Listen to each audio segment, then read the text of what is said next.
Ms. LaShawn Nail Statham, would you please provide the safety and security protocols for today's meeting? Good afternoon, President Gross, Commissioners, Mayor Dyer, Clint. It is my pleasure to present to you our safety briefing for today's meeting. So we are located here at 100 West Anderson Street in the Commission Chambers on the 7th floor. Our emergency exits are through that door and out here, right here in the middle, and then there's 2 more doors through the back. Our gathering point for all employees and visitors this evening, if we exit out to, this would be out this door, we'll go through the double doors, make a left, the stairwell will be on your right. If we go to the end of the hallway this way, we'll go through double doors. To the right, another set of doors, and the stairwell will be on your left. You will exit down the stairwell till you get to the 1st floor. Our gathering point will be in the front of the building, which is actually under 408, back behind there. That will be the gathering point for all of us. Our AED and first aid kit are located in the closet, in that first closet right there. My primary for grabbing the AED is Vince. My backup is Tiffany. My primary for grabbing any extinguishers should we have the need to put out a fire. My primary for that is going to be Joseph, who is our security officer out in the front. There is a fire extinguisher just before you get to the bathrooms. And my secondary for grabbing an extinguisher is Orlando, and there's a fire extinguisher just outside of these doors. My primary for 911 backup is Andrew here, our leader of security, and he will initiate 911 or call emergency services. I will be the lead medical person to attend to anyone needing any medical services here today. The security team will further assist us with guiding our emergency responders up from the 1st floor here to the 7th floor to attend to any needs that we have. And that concludes the safety briefing for this meeting. Thank you. Thank you. Thank you, LaShawn. That was great. Pete Westlake, will you provide the moment of reflection?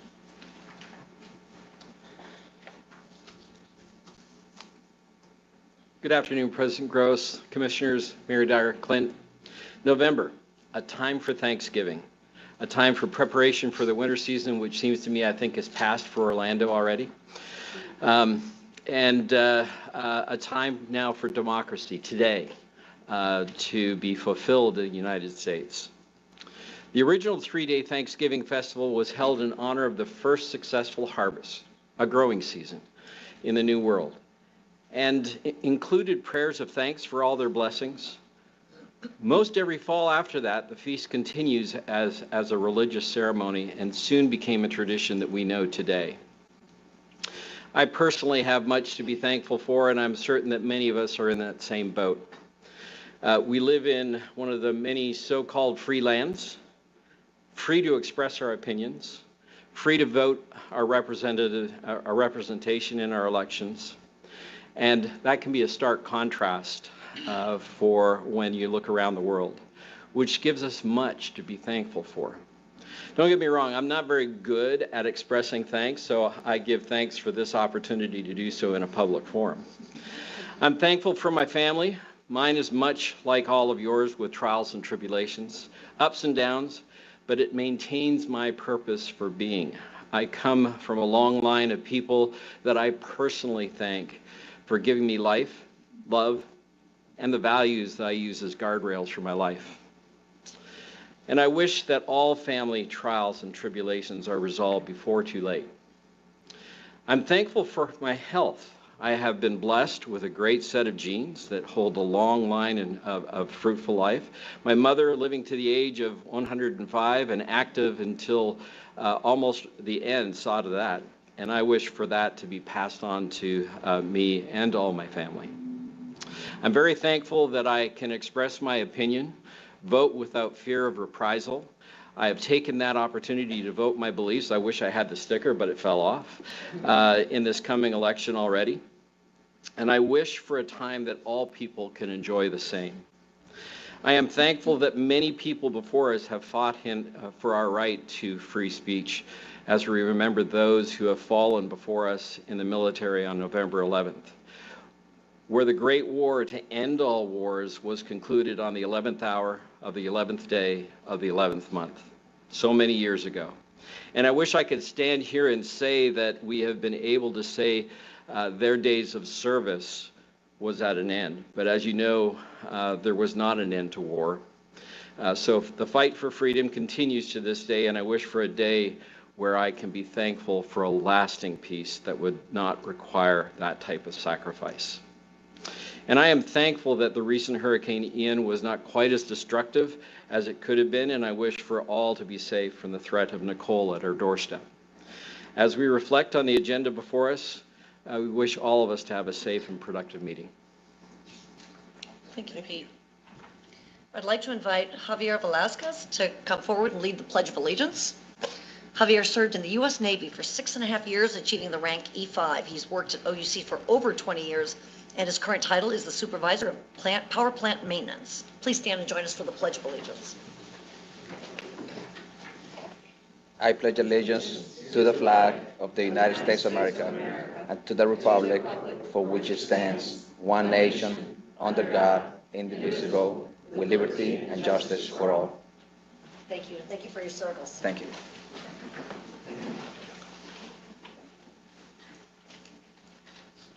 All right, the time is now 2:08, and I call the November 8th, 2022 Commission meeting to order. I'd like to acknowledge that we have a quorum present this afternoon. Our next agenda item is the consideration of the September 13th, 2022 pricing workshop minutes. I'll entertain a motion to waive the reading to the pricing workshop minutes and adopt them as published. So move. We have a motion and we have a second. Thank you. To waive the reading to the pricing workshop minutes and adopt them as published. Is there any discussion from anyone here? All right, thank you. If there's no discussion, we'll take a vote. All in favor, please say aye. Aye. Opposed? All right, the motion passes. Thank you all. Our next item on the agenda is consideration of the September 13th, 2022 Commission meeting minutes. I'll entertain a motion to waive the reading of the Commission meeting minutes and adopt them as published. Second. We have a motion and a second. Thank you. Is there any discussion? If there's no discussion, we'll take a vote. All in favor, please say aye. Aye. And opposed? All right, the motion passes. Wade, right over to you. Will you provide the service awards, please?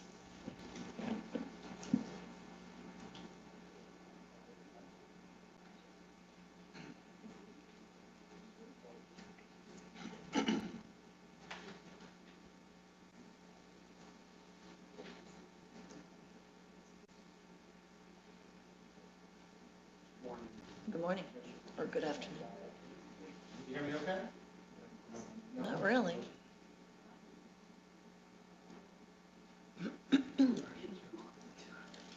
My luck, right? Belt it out. Belt it out. Okay.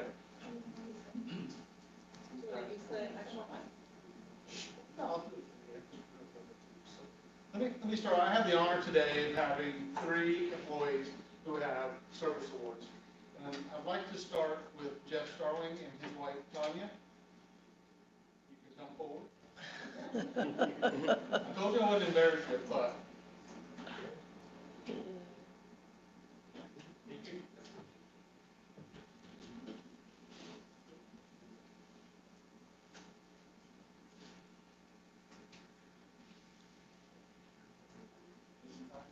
This better? Oh, Okay. yeah. Oh, yeah. It's better than having to yell, right? So I'm gracious enough to be able to take this opportunity to congratulate Jeff. Jeff started 30 years ago this month with OUC, and Tanya pointed out to me she started 31 years ago, so I got to give her credit for that. Jeff came to OUC at Stanton Energy Center as a mechanic too. He had worked in the steel mills. He actually worked out in California at Arco and BP in the oil refineries, and was looking for something more sustainable. So I think 30 years you found something, right? He'd actually heard from somebody, hey, OUC's got a job. You know, he applied for it. He came to work for us in 1992. I had the honor of being able to work with Jeff. I was young, a new employee at that time too, and have known him. And Jeff's now a Mechanic 1. He's in our preventative maintenance group, our planning group, which really looks ahead to some of our outage and equipment outages and doing planning and procurement. Pretty big role. He's done the work, he knows what it takes, and therefore he applies that in the planning aspects. He has one son, JJ, who's now 26, right? I'm looking at Tanya. Okay. Oh, 27 o'clock, okay. JJ's got his Bachelor of Science in Video Game Design and working on his Master's, and he'll be out in June, which I know you're going to be pleased with that, right? So, yeah, so that's great. Jeff's taking up the hobbies with Tanya and himself and traveling. And you've got a big trip coming up to, let me remember now, Thailand. You just got back from Dubai last year, right? Maldives, okay. So Jeff's taken up this travel holiday. I didn't even know that, but you kind of got delayed with COVID. Yeah. You've been waiting to reschedule this trip for 2 years. He's rescheduled it 3 times, so they have the opportunity. They're going to go. And I look forward to your trips and the stories you get to see the surroundings. So he's got some good stories, I will say that. So with that being said, Jeff, Tanya, I want to congratulate you on your 30 years, and I promised I would make this short. So thank you for taking the time and joining us in this opportunity. Perfect.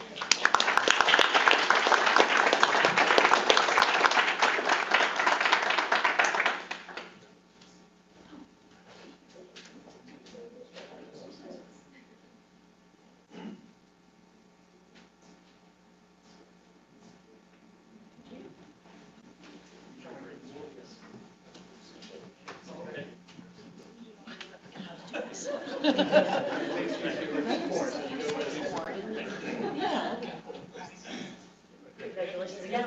We're going to do it again. Thank you. Thank you.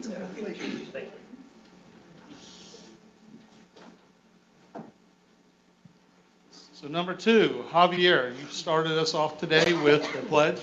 Thank you, and if you don't mind, please come up. This shows my age now, right? I actually was the hiring manager for Javier 20 years ago. And so we've had a long relationship, being able to work together, hired him at the plant, and not long after you came to Orlando, matter of fact, right? Yes, I was out the Navy. Yep. Yep. So we've been fortunate enough, Javier worked with us, like I said, for 20 years. He came over as an operator, apprentice operator, and he decided that shift work wasn't really what he wanted, so he moved over to a mechanic's job in roughly 2003, right? And then, yep. And then moved on up the ranks to Mechanic 2, Mechanic 1. Then he went to work in our safety division as a safety coordinator at the plant. Worked there for several years and had an opportunity. We had a position open for supervisor. Javier came back. He's now a supervisor, so he's had a pretty diverse role. He's had his I'll say, the apprenticeship in the Navy. Then he's went through OUC. He went from OUC, the mechanical side, into the safety and training, and now back as a leader at OUC in the Stanton Energy. So we really appreciate that. His wife's not able to join us today, Monica, right? Does anybody recognize any relationship semblance here?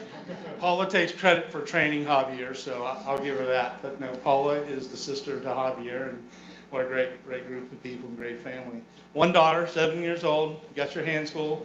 And Javier's a man of few words when it comes to some of this, but I'll tell you, he likes spending time with his family, travel, taking care of his daughter, and we congratulate you on your 20 years, Javier. I thank you so much.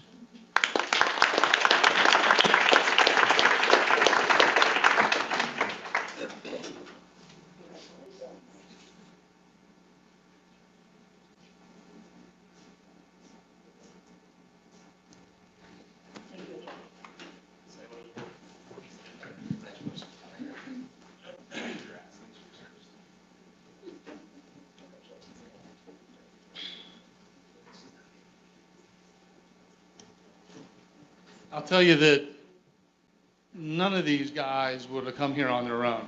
They told me they would come if they all 3 could come. So I was like, heck yeah, let's do this. So Mark Kirkland, come on up.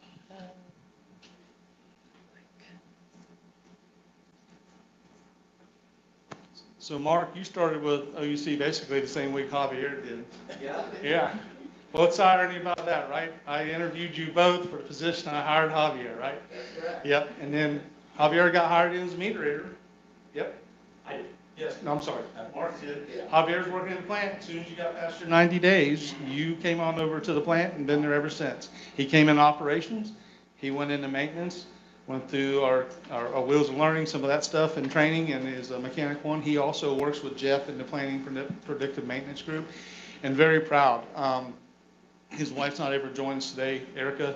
She's a police officer for Winter Garden. We thank her for her service also. Mark's hobbies, hunting, fishing, outdoor activities, and old cars. And I had to write these down because, like, man, he's got a car collection. He's got a 66 and a 72 Nova, a 65 Buick LeSabre convertible, and his daily driver, a 2017 Camaro LT1. So that was pretty interesting. I didn't know all that about Mark, and I think you got the Buick LeSabre by default. You didn't really want that. So, but he took it, and so that's where he loves spending a lot of his time. Clint, to your benefit, he's a graduate of Boone High School, so he's proud of that. He was a little bit disappointed because his 40-year high school reunion got canceled because of Ian, but he's looking for rescheduling that. And one other interesting thing is your father actually worked for OUC back in the 50s in water production, but actually left OUC to become a small business owner and had his own business and running it. And so Mark tried to get on with OUC since the late 80s, early 90s. It just really wasn't successful. And then the opportunity came up, and I was fortunate to have met both Mark and Javier and hired them, both eventually. But what a great asset to the team, and I really appreciate your camaraderie, loyalty, all three of it. Thank you, and congratulations, Mark.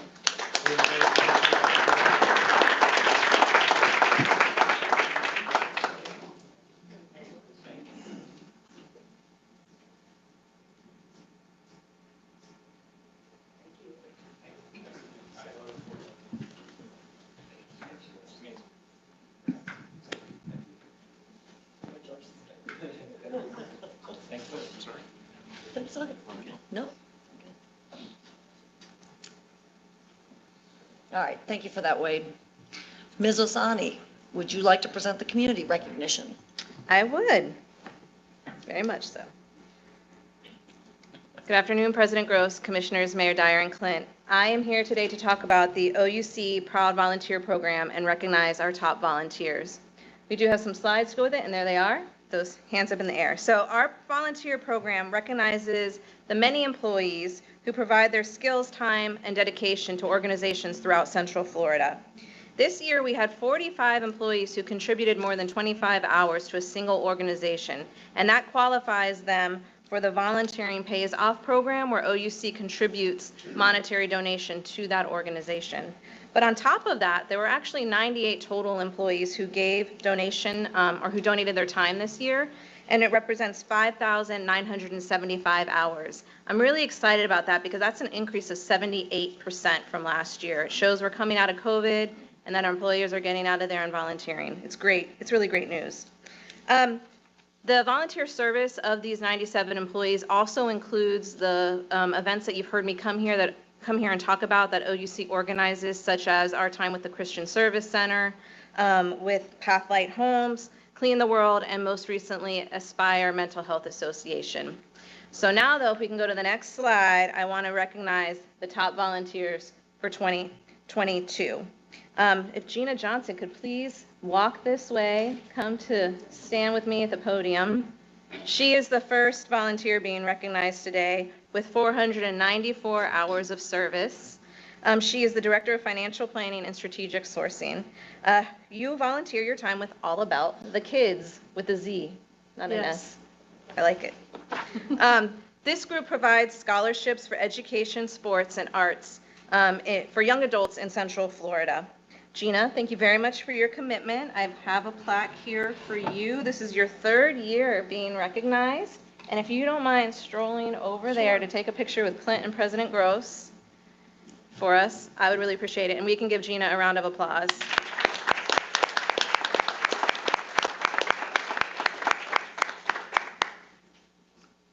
While Gina's taking that picture, Lawrence, can you come stand by me, please?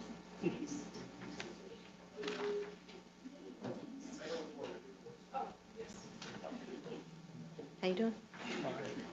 Good.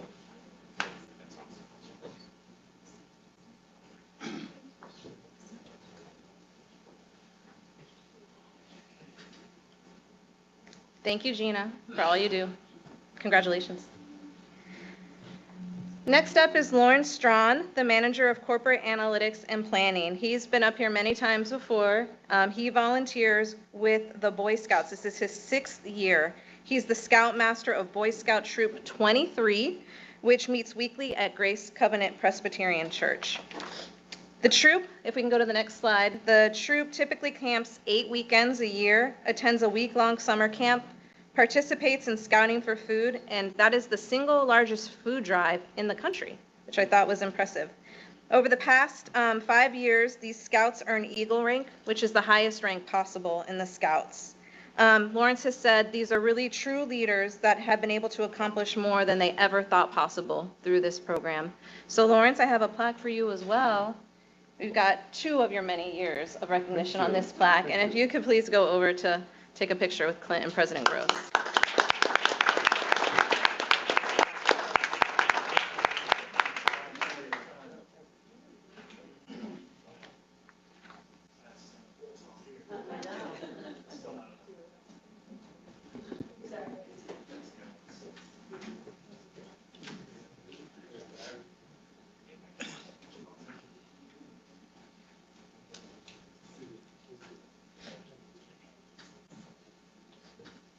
Thank you, Lawrence, for all you do. We really appreciate it.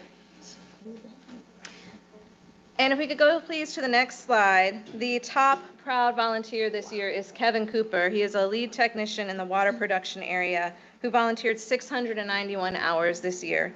He also volunteered with the Boy Scouts and could not be here with us today, but I'd still like to share a little bit about his accomplishments with you. He is the Assistant Scoutmaster for Troop 507 in Lake Mary.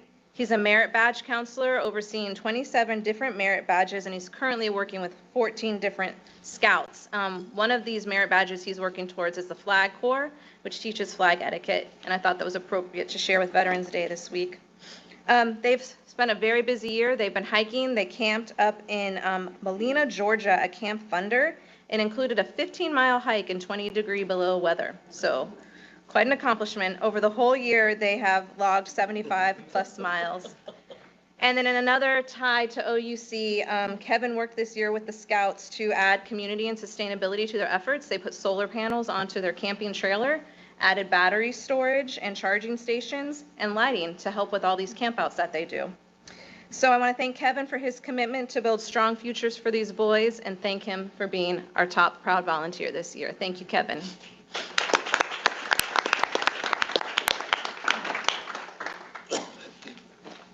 I think we just have one last slide to congratulate not only the proud volunteers, but all of those 97 OUC employees who gave their time this year. Thank you very much. Thank you, Janice.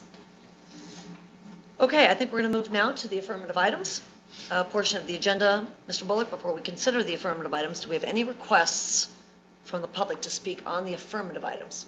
Do not. All right, we do not.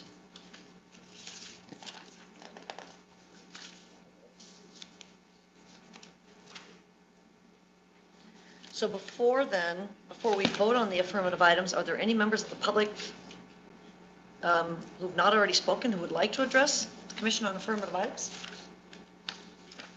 I think we're good. So we do have some affirmative items, Madam President, I'd like to highlight if that's okay with you.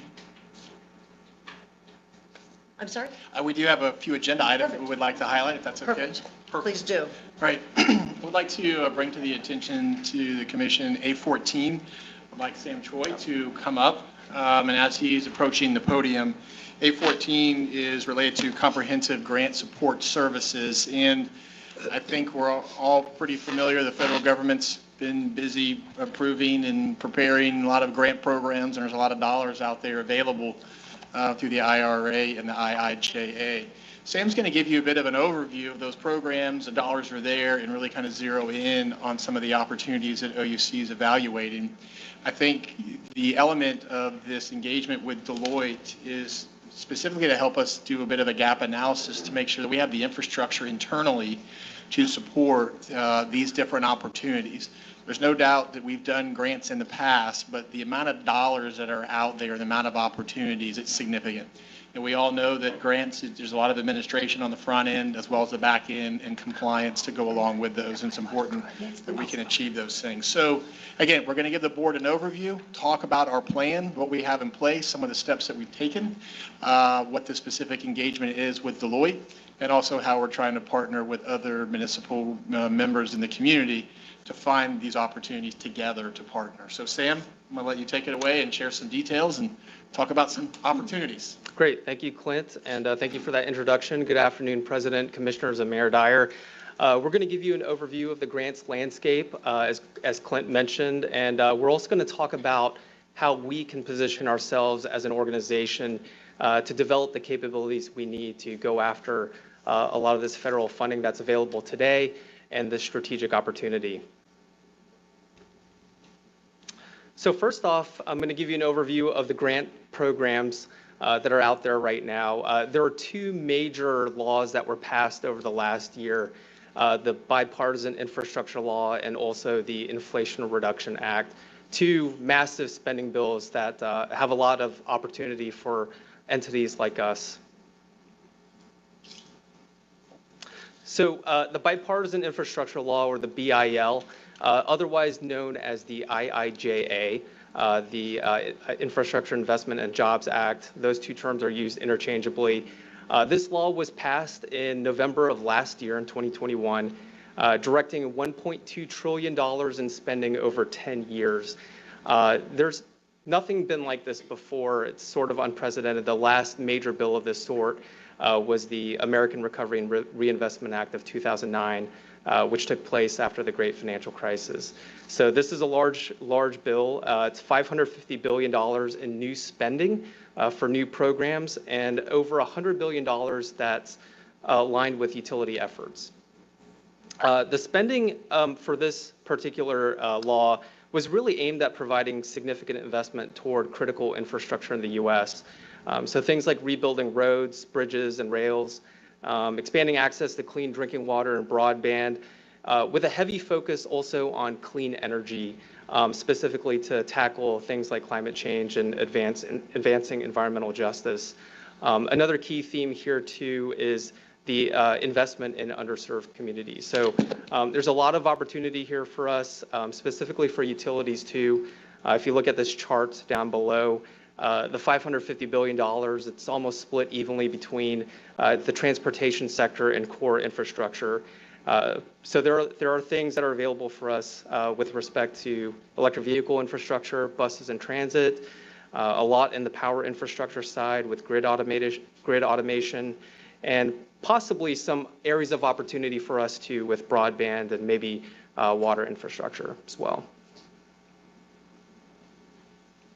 So one key noteworthy thing that the BIL did was it made changes to something called PURPA.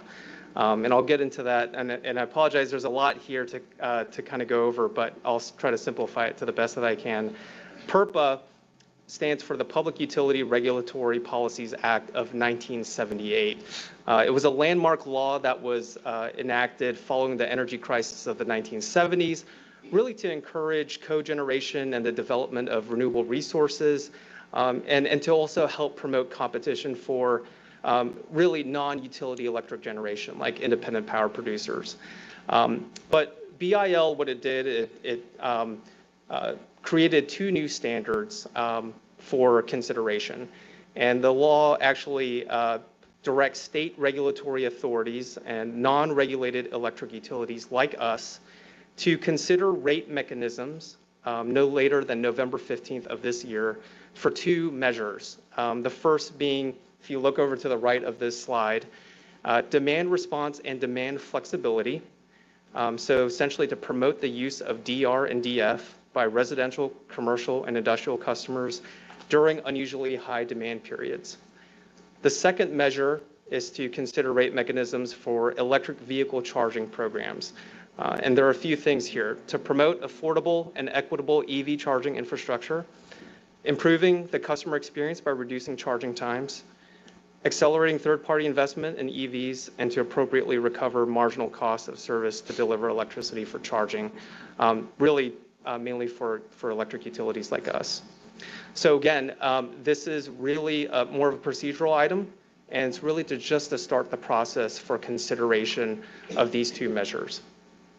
This consideration process should include the following things. It should determine a schedule for any type of public workshop we may need to consider these two measures, publishing a notice of the process and any of those public workshops, and then reaching out to interested persons and parties that may want to attend these public workshops sometime in 2023. And then finally, presenting an adoption recommendation to the Commission by November 15th of next year.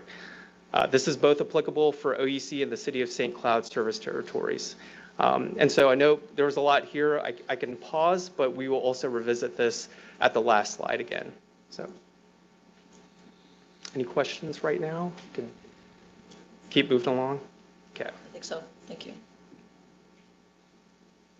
All right, so the next major law that was passed was this past August of this year. This is the Inflation Reduction Act, the IRA. It's the largest investment in U.S. energy infrastructure by the federal government, and it has the goal of reducing emissions by 40% by 2030. It's $370 billion in total spending, and you can see the pie chart to the right. A lot of it is energy focused. You can see a good amount there is for energy and storage, but it also includes things like domestic manufacturing and technology, trying to onshore a lot of that manufacturing capacity. Energy efficiency, clean vehicles, and other measures like environmental remediation. Now, this is a grants-focused presentation, but I did want to point out one key thing here. With respect to the tax credits, because most of the bill is really dedicated to the tax credits, there's a provision in there for direct pay. Direct pay is a tax provision that really changes the game a bit and allows public power utilities like us to take advantage of tax credits that were once only available for investor-owned utilities. So you may have heard of the investment tax credit and the production tax credit. Those two have been utilized by solar and wind developers for many, many years. Those two can provide anywhere between 30 to 38% of the cost of a solar farm today. So it is a big deal, and it helps level the playing field for public power utilities like us. There is one catch, though. If we do utilize tax-exempt bond financing for a project, that credit is reduced by 15%. So there are a lot of things that we need to get our arms around with respect to this. And I think that those trade-offs are important to know. But on balance, this is a boon for public power utilities. There are other aspects to the IRA too. There is grant funding available through the IRA and has the potential to touch multiple aspects of government activities, everything from public power, energy efficiency, water utilities, transportation, and affordable housing. Sam, I'd just like to say on the investment tax credits, I mean, this is an issue that municipals have been working on in the utility space for well over 20 years. And so through our partnerships with APPA, LPPC, we were heard. And I think it's a very big step from a municipal standpoint. You've heard us come in and talk about these purchase power agreements from a solar standpoint. Why is it OUC not self-performing? That was the reason. From a pure economic standpoint, it did not financially make sense for us to self-perform. This type of mechanism, as we continue to further review it and understand where U.S. Treasury and IRS is going to weigh in on these types of issues, we think, again, this levelizes the playing field and gives us the ability to potentially self-perform projects. So it's a big deal. Yeah. All right, the next area that we like to cover here is FEMA, Federal Emergency Management. There are a couple of programs that we're engaged in looking at right now. The first is the Public Financial Assistance Program. This is really only activated as a result of an emergency event like Hurricane Ian. So as you know, there are a lot of efforts that we undertook and costs that we're trying to get reimbursed for.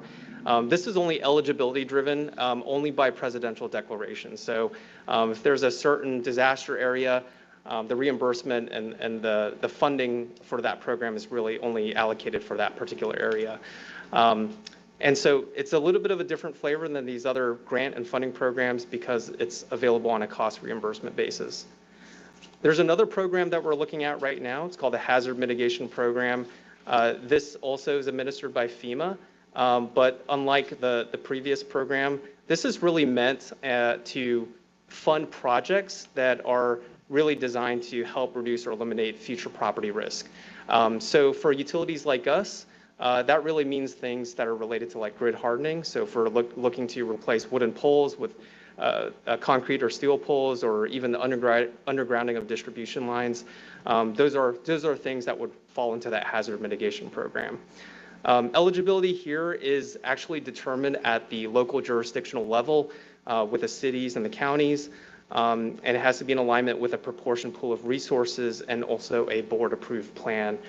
So that's something that we're looking at right now and are looking to bring forward at another time, an action plan for the hazard mitigation program. Just a question on that. Whose board? What board-approved plan? That, so we would bring a resolution and action plan to you all, the commission here. So. Thank you. So most likely when we start looking at grant opportunities, there's going to be multiple federal agencies that we will be interfacing with. Entities from the U.S. Department of Energy, Department of Transportation, even Department of Labor to the Department of Commerce, and also even the state of Florida too. And that's because federal funding is distributed in several different ways. There are things like formula grants, which are monies that are actually flowed through to the state, and then the state allocates those funds to applicants. That's actually predetermined by formulas established by Congress, usually taking into account things like population and demographics. The second type is competitive grants. These are awarded through a competitive process where applicants develop proposals and submit those, and reviewers determine which applications best align with their program criteria.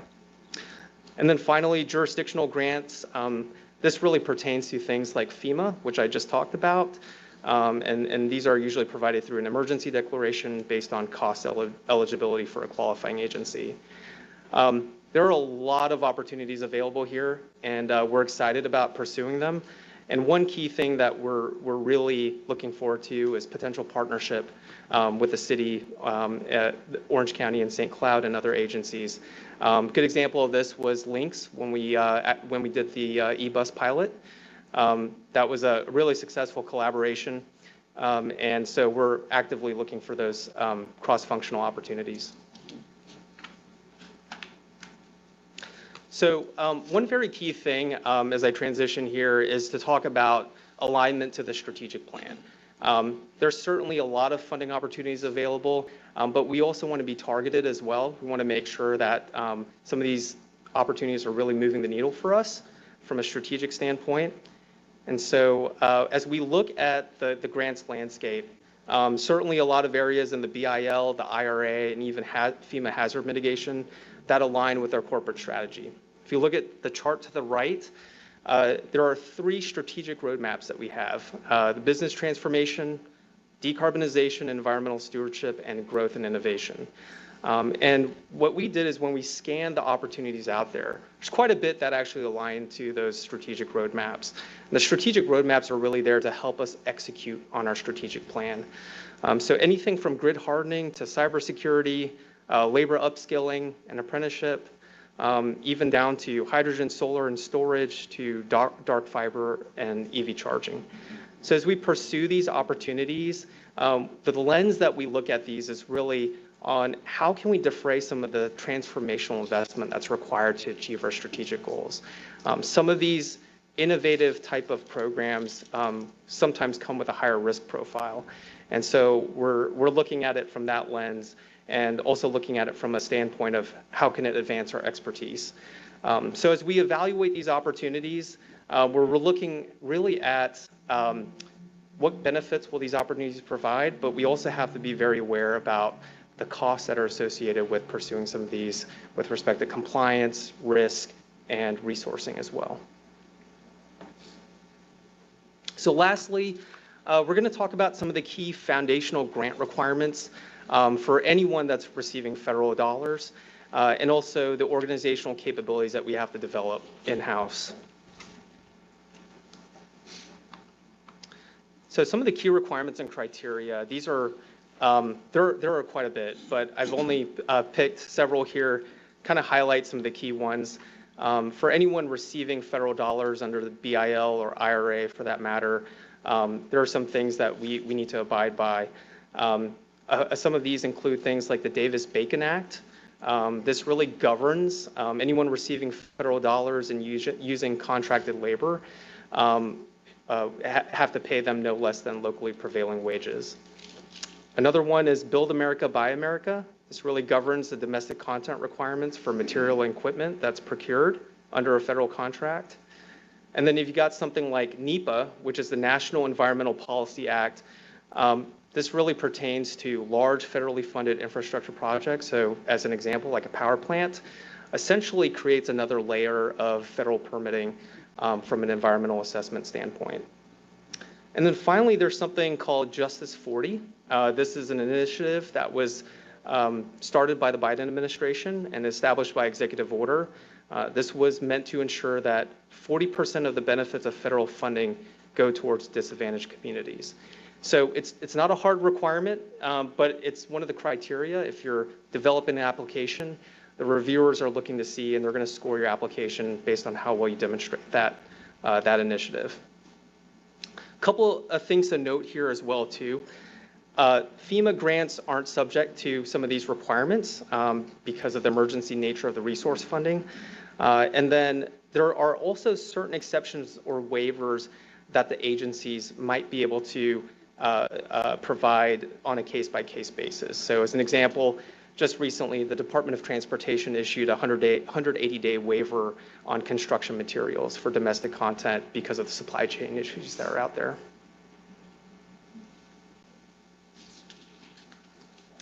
So lastly, we want to talk about this comprehensive grant support that we need to build capacity and capability internally so that we can actually manage the full grants life cycle, be better at winning award and also performing these grants. So through Master Services Agreement, we're looking to have Deloitte provide to us comprehensive grant support across three kind of key deliverables.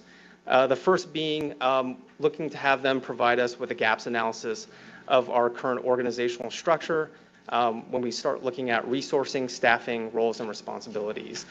We do realize that pursuing these grants, it's not just about winning them, but it's also about performing them and meeting all the requirements till the end. We are also looking to have them take a look at our process and workflows. A good example of this is the federal government and the grant timeframe and schedule doesn't always line up with our approval processes and workflows internally. So we're looking to optimize that so that we can be better responsive for these grant opportunities. And then finally, we'd like to strengthen our eligibility strategy. If we can check as many boxes as we can for these grants, that'll greatly enhance our success probability for award. So these three things actually just build upon some of the foundational efforts that we've done to date. We've done a lot internally already, from establishing a cross-functional grants team to provide better centralized oversight and visibility into grants across the organization. We've acquired new talent to increase our staff capabilities to support these grant opportunities. We're currently educating and training our business teams across the organization to really enhance the fluency of grants across these teams. And then we're looking at the operational and capital plan and looking for initiatives that really align to these grant opportunities, because that's truly the low-hanging fruit if you've got shovel-ready projects. And then finally, we are also following activities at FMEA, APPA, and LPPC to see if we can leverage any industry partnerships. So in terms of next steps, we do have a recommended action. We're seeking commission approval of a purchase order to Deloitte for a comprehensive grant support services in the amount of $165,000. And then we also have, we're also seeking board consideration of these two new purpose standards. So if there's, barring any objections by the commission, we're looking to see if we can initiate the proceedings as required under PURPA to consider formalizing the two measures that for consideration the demand response, demand flexibility, and the electric vehicle charging programs. With that, I'd be happy to answer any questions you may have. Questions? I'm good. Very thorough, thank you. Everyone's good? I have one question. Back on that the grant alignment with strategic plan, I saw in there carbon capture. Did we put that list together, like these are areas where we think there may be some alignment with are we thinking about maybe a carbon capture project? I think it was more about like, is there potentially some alignment there? I don't think we were casting any judgment if the technology was truly mature, ready to go, but Sort of what I was asking. we wanted to cast a wide net, so, yeah. Okay. I hope someone solves that. Okay, that's good. And then on the Deloitte thing, what's the period of execution on that, the 165K that you're asking for right now? Is that expected to take us 6 months? I think we forward or were less? looking at a year-long effort to perform these activities, and I think we wanted to also have some flexibility with them as we're navigating, Yeah, these grant that's good. opportunities. I think that's great. Yep. I think it's really good. It's great. Madam President, not a question, but a comment that my guess is this is going to be one of the best investments we've ever made, because $165,000, my guess is if we get one grant, we're going to Yeah. far surpass that. Yes. That's the way we were looking at them too, that even with just a handful of opportunities, there's a lot of funding that's available out there. Yeah. So, yeah. That's very good. That's Great. good. Thank you. Thank you. Sam. Thank you, Sam. All right, Commissioners, the next agenda item is A19. I'm going to ask Janice Afsani to come up. As you recall, back in 2020, when we approved our Connected 2025 strategic plan, certainly one of the fundamental elements was being real intentional about employees, customer, and community. And so Janice is going to talk to you about that community piece, some of the commitments that we made as we talk about how do you measure community impact, the programs that we have. We certainly don't have unlimited dollars. We need to be prudent with the dollars we have and to make sure that the impact we have on the community is lined up with our mission and vision.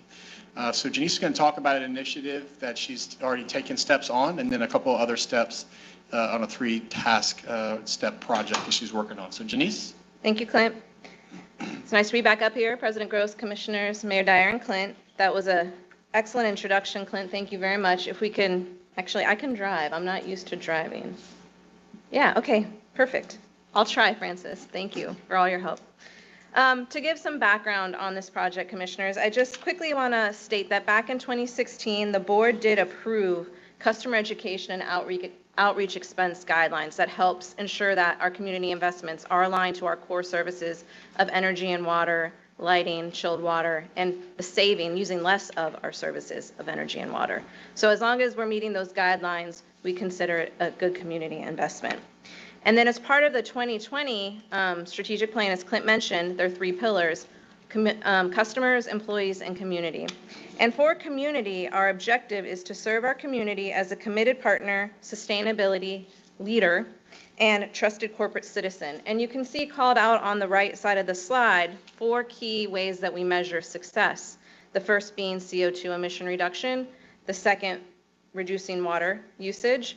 The third is a reputation score, which is one of the topics I'll talk to you about today. We do currently measure it through J.D. Power, but that is only residential and commercial customers, and we believe there are a lot more stakeholders that help determine our reputation and that we want to connect with. And then the last is the Community Impact Index, which helps us determine our community investments and where they're going and if they're making an impact. Work on that was supposed to start, and then COVID came along. We finally did start in 2022, which is the next slide. So in early 2022, we issued an RFP for community engagement metrics and roadmap with 3 distinct scopes of work. The first being the Community Impact Index, a measurement plan for it, baseline assessments, and future targets. That work is completed, and I'm going to tell you a little bit more about that. Task 2 is a reputation and stakeholder management framework to help us establish that reputation index. And then the third is a roadmap to help us achieve any targets that we establish as part of Task 1 and Task 2.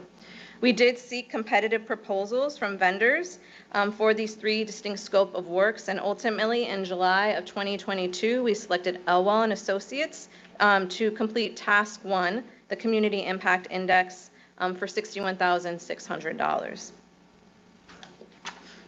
So the goal of this first task was to allow us to measure, manage, and optimize our impact in direct community investments, our sponsorships, economic impact of our dollars spent, employee volunteering, find a way to quantify that, and our employee donations, what we give through OUC Cares. I want to be very clear that for the scope of this project, we looked at what is in community engagement span of control. It does not include Luz Avila's and Bobby Collins' scope of work, which is actual incentives to recruit or retain businesses to our service territory. As part of this work, we analyzed the current state of our investments.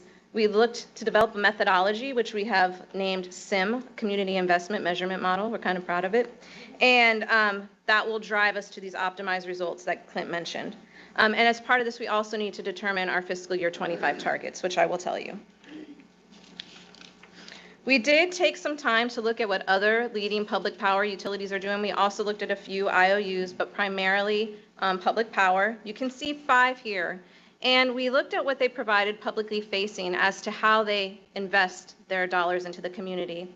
We found a lot of variation, and we also found some similarities. You can see here economic development, DE&I, energy education, outreach. But the most common groupings that we found were environment, customer education, employee engagement, and financial assistance. Now for us, going into investing, we haven't always created an area of focus, but retroactively we have looked at our spend, and primarily it's been in health and human services, environment, DE&I, education, and arts and culture. But in order to proactively use the SIM model and ensure that we're heading towards these future targets, we are recommending 4 investment pillars going forward, which is on the next slide. These 4 pillars are social impact, education programs, economic development, and environmental stewardship. Social impact is where we're really going to focus on being a good neighbor to the communities where we also live, work, and play. We want to direct our resources and investments towards programs and organizations that provide social services to those in the greatest need, really making an impact on those disadvantaged or marginalized communities in our service territory. Our partnership with United Way is an example of where we already do this. We also want to continue to focus on education programs like Project Awesome and the Watercolor Project, where we connect with students at a very young age to ensure they understand water conservation and energy efficiency. And we also really want to start to focus on driving these children towards STEM careers and knowing that the energy and utility industry is a path for them. The third is economic development, where we want to continue programs like the pre-apprenticeship program, where we're increasing livable wages in our service territory, where we're making investments in homes in disadvantaged communities, making sure they're energy efficient. And eventually we do want to work with Luz and Bobby to roll in those incentive dollars and ensure we're tracking those as well. And finally, environmental stewardship is where we will strive to protect the region's natural resources and environment in order to ensure we are meeting our customers' powers and needs while being responsible. So we created the SIM, the model to measure this, and as a result, the output is a social return on investment, or ratio targets. And our goals for fiscal year 25 are, for every dollar we spend of investment, we would like to see an impact for social impact of 1.5, for education programs 2, for economic development 2.5, and for environmental stewardship 3. Now, I'd like to note that this is a little fluid. We are literally the only utility we can find doing this. We're being a leader once again, so we're proud of that. And we realize this may tweak and change over time as we go into this process and learn more. But it does show you how we are aligning our work in the community engagement area to the goals of the strategic plan, ultimately reducing CO2 emissions. So the next steps for task 1 are to map the community needs to those strategic imperatives. We want to look for opportunities to collect data and implement the process. By the process, we'll be integrating the community investment measurement model into our sponsorship process. We'll probably be changing the form we use, and when we go out to create our partnerships, the formulas we use to look at them. We'll test and review the results, and we'll continue to ensure alignment to the strategic plan. So that is task 1, and that is complete. So now that we have the community impact index, we'll be working with Sam and his team to put it onto the corporate scorecard and add it to the strategic tracking. However, we have another task, which is a reputation index. So that is what task 2 will help us develop. The goal is to manage our reputation programmatically to promote, protect, and preserve our strong brand in the community. and in the industry. We, again, are going to establish a baseline. We'll look at what our peers are doing, and we'll develop a plan, and then we'll also look at what sort of targets do we want to achieve for fiscal year 25. Now, I mentioned that we do track our reputation with customers, commercial and residential, but really that's about it. And through a process we went through last year, we found there were about 15 different stakeholder groups that we believe we should have an owner for that relationship, and we should be tracking that relationship. I won't go into them all, but some of the other groups include suppliers and vendors, the media, the NGOs that we work with, like the Sierra Club and Clio Institute or the NAACP, policymakers, regulators. A lot of these stakeholders have owners, like there are people responsible for managing those relationships, but we don't have baselines, we don't have standards set with them, and that's what we would like to do through this process. We'll facilitate a formal and efficient process to gather their input. We'll figure out what OUC is doing well and what we could be doing better in their eyes. And we'll develop a framework to measure this annually. I don't have all the answers yet. I don't know if it'll be at the same time or like a stakeholder or two a month. I'm not entirely sure, but that's what this task will figure out. And then we'll create a baseline methodology that will become the reputation index that is measured as part of the strategic plan. To then go on to task 3, this is where the rubber really hits the road, and this is the plan to ensure we hit those targets or get as close as possible by fiscal year 25. It'll be a full plan that addresses those targets for both the reputation index and the community impact index and the tactics and activities in order to reach them. And while I don't have all the answers for what that will look like, we do know that we wanted to create a formalized feedback loop with some of the groups that maybe we don't have a truly back and forth conversation with. We want to create a dialogue with them. We want to build trust where it's lacking, and we want to reinforce trust where it exists. We'll craft a strategic roadmap to do this and create a plan of action to make sure that all of our stakeholders, all 15, are heard when it comes to how OUC is doing, if we are doing the work they believe we should be doing and how well we're doing at it. So Commissioners, with that said, I'm seeking your approval to initiate change order number 1 with Elwell and Associates in the amount of $70,400 to do task 2 and task 3, increasing the total project cost to $132,000.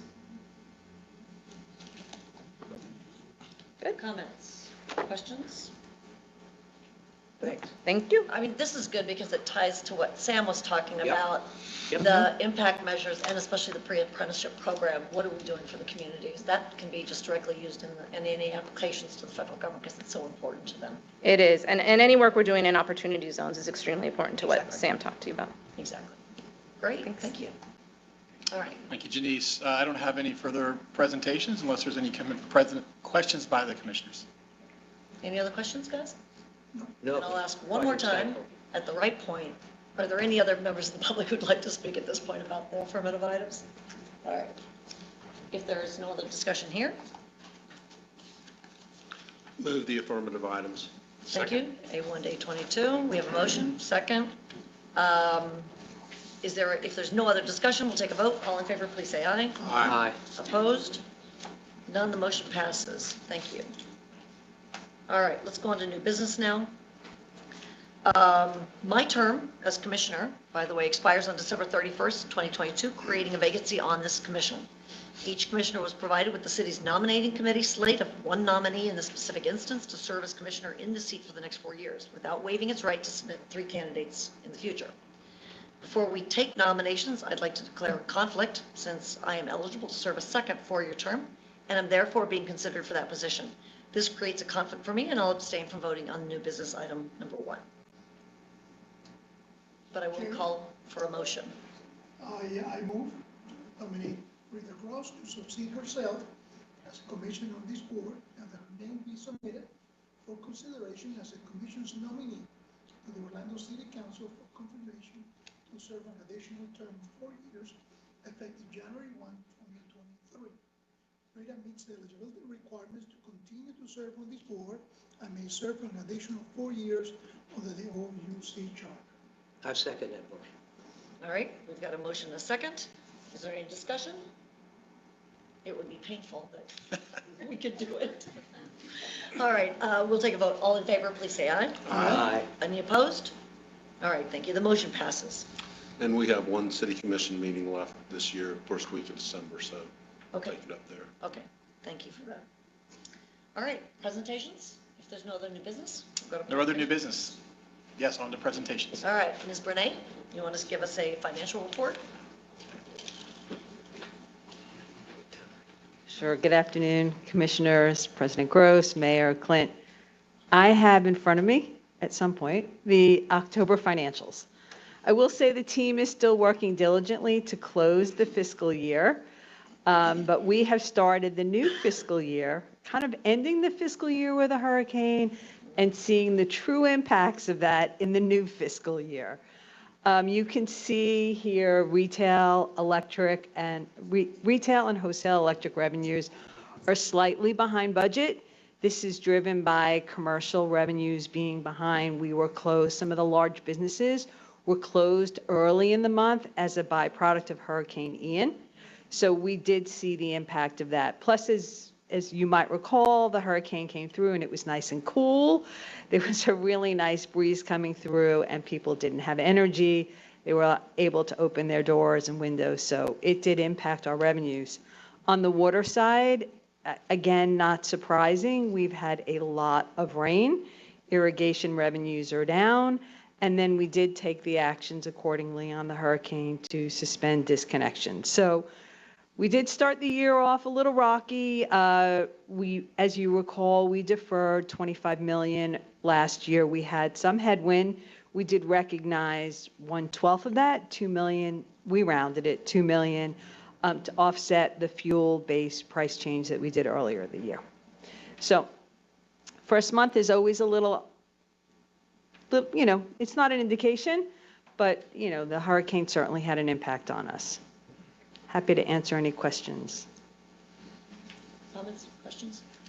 The thing there is, in the case of water, less usage, but we got a problem concerning water consumption. So, Well, we had, in this case, irrigation was the key driver here. Normally in October, we are, customers are watering their lawn, businesses are watering, in this case, there was no need to water. There was really just a saturation of water. And candidly, there continues to be. We look out today, and so a portion of our revenue on water is driven off irrigation. So yes, it's good for conservation in the standpoint of less consumption of water, but as we look to recover costs, it does put a little more rate pressure in the future on water. Good observation. Anything else? All right, thank you. You're welcome. Thank you. Mr. Browder, do you have any legal issues to report? Nothing at this time. All right, as you notice, he has not had any issues for a while. it has been a That's while. good. It's true, it's true. All right, general appearances. Do we have any members of the public? Do not. No, nothing here. All right. All right, we're going to move forward then with general manager's comments. Thank you, President Gross. I do have a couple items I would like to share with the board. I'm going to ask LaShawn to come on up to the podium. And we're going to give the commissioners an update on Hurricane Ian. You're going to get to hear from 4 different presenters. She'll walk through and formally introduce them. But it really is an opportunity to share with the board, what we went through with Hurricane Ian. Couldn't be more proud of the team. Certainly it was a challenge. Every storm has its unique challenges. You're going to hear us talk a little bit about flooding. But there are some things that, again, I'm really proud of. We're going to get to highlight that, and I'm really going to step back and let you hear from some of the folks that were boots on the ground that really made this happen, and I'm really proud of them and look forward to hearing their presentation. So, LaShawn, will you lead us off, please? Yes, good afternoon again, President Gross, Commissioners, Mayor Dyer, Clint. We're here today. We're going to present to you an overview of our response to our activities around Hurricane Ian.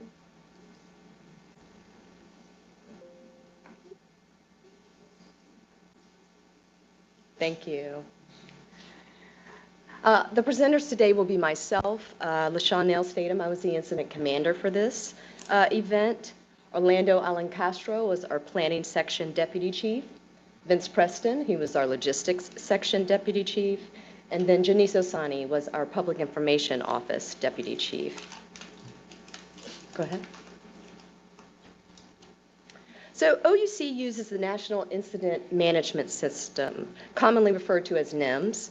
It's a comprehensive national approach to incident management. It's applicable across all jurisdictional levels, and it's used for all types of incidents. Go ahead. Within the framework of the NIMS system is the Incident Command System. It's a flexible structure that allows us to utilize areas to manage any type of event that could occur. The incident commander has overall responsibility of the incident and sets the objectives and goals for how we respond. The incident commander works hand in hand with, in this case, the GM, CEO, and the branches to move forward the initiatives and carry out the goals and objectives to mitigate the incident. This structure gives everyone a clear role and responsibility throughout the incident. OUC utilizes 3 levels of activation. Level 3, which is the first and lowest level of involvement, is when a threat is identified and we begin to monitor the threat more closely. We're currently at a level 3 as we monitor subtropical storm Nicole today.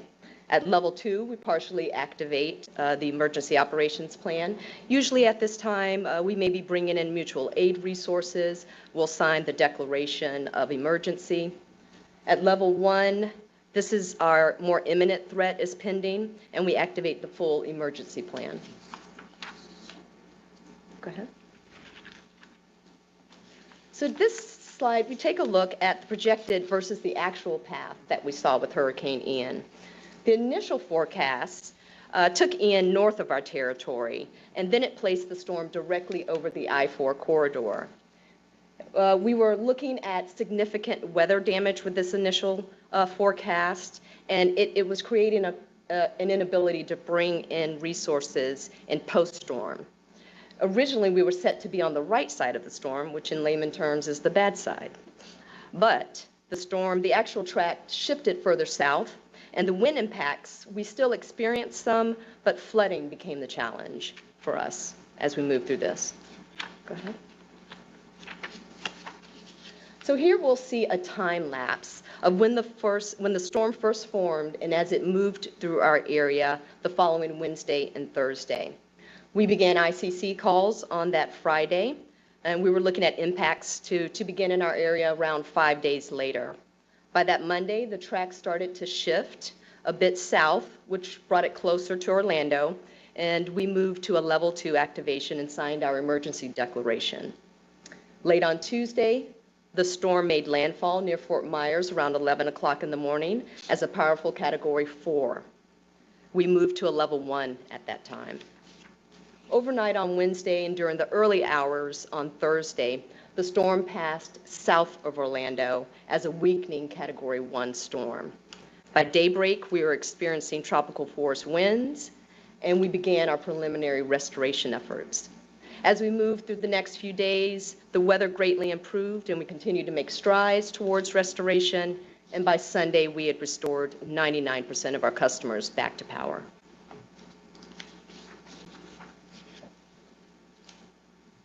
So at this slide, we take a look at the rainfall, and we focus on the further impacts with Hurricane Ian. We saw the wettest September for Orlando to record. We realized nearly 15 inches of rain, which brought an overflow of many of our lakes and rivers. We saw lots of ponding water. For the preliminary estimates to Orange County, the damage was around $161 million, and we realized around $148 million for Osceola County. Next. Here we have a few examples of some more of the significant flooding around the residential and commercial areas, and you'll hear a lot more about this as we move throughout the presentation. We had several efficiency factors that were key to the mitigation efforts as we moved through this storm. We enacted our ICS system 5 days prior, which set us up for success. We brought in mutual aid resources early. We clearly communicated our FEMA directives to all of our crews out in the field so that we can, after the storm, realize recovery efforts. We looked at our damage assessors, which played an integral role, much greater than we had seen in past storms. And then we also worked on the backside of the storm with the local jurisdictions to establish some flood mitigation and restoration efforts. I'll turn it over now to Orlando Allen Castro, who will go over our planning and operations for this storm.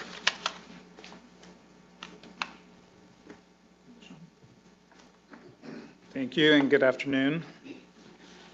I'm going to give this a try.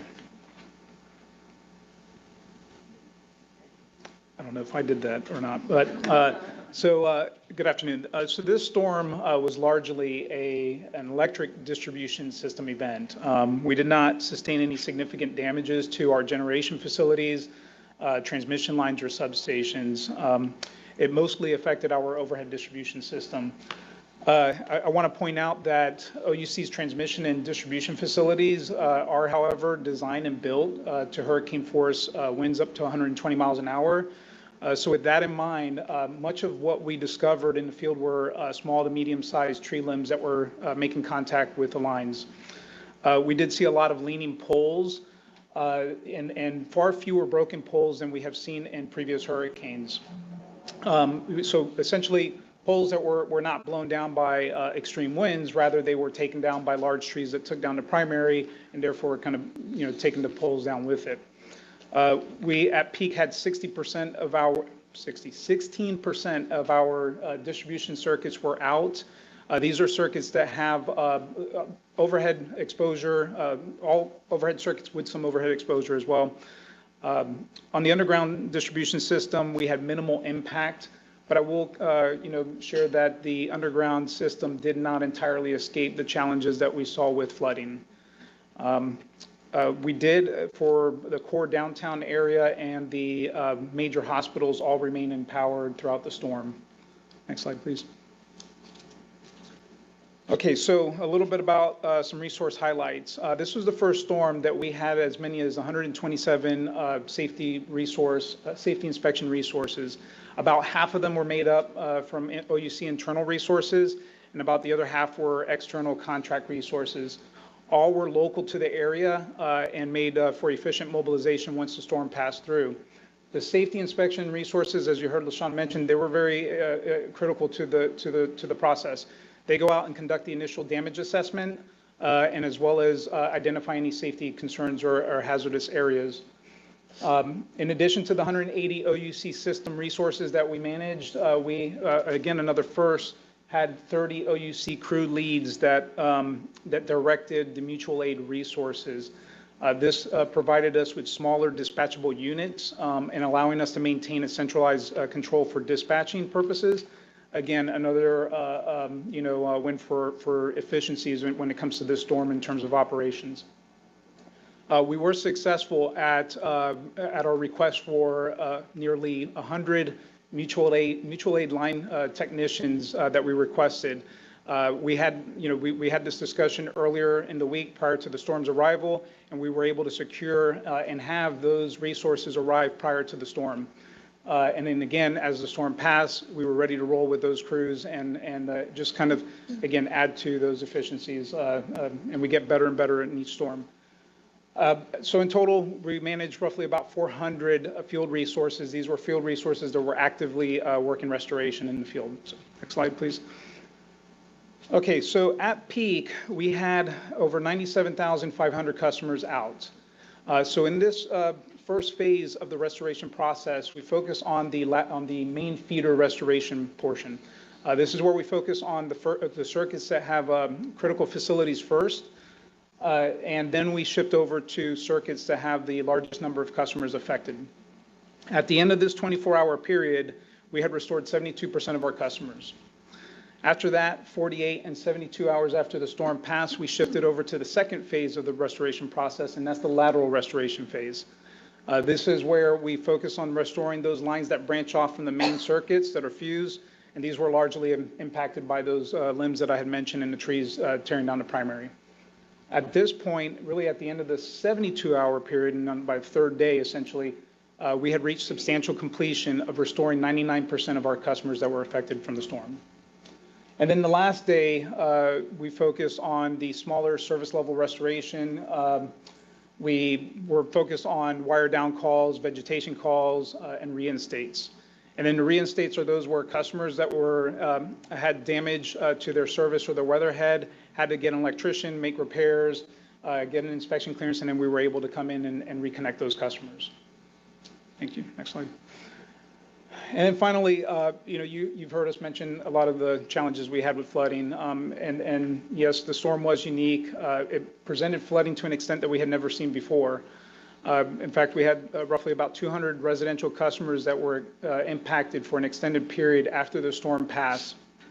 These are customers that lost power during the storm, and we were not able to restore them due to flooding conditions.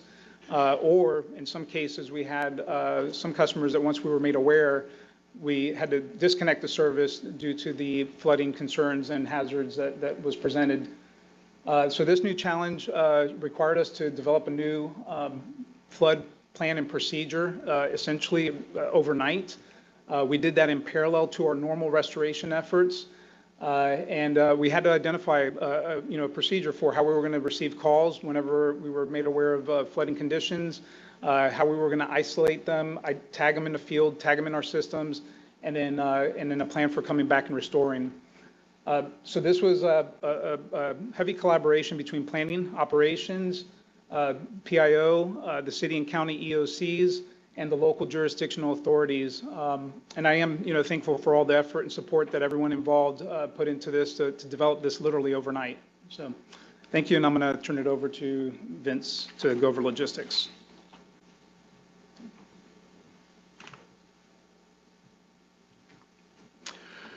Thank you. Good afternoon, commissioners.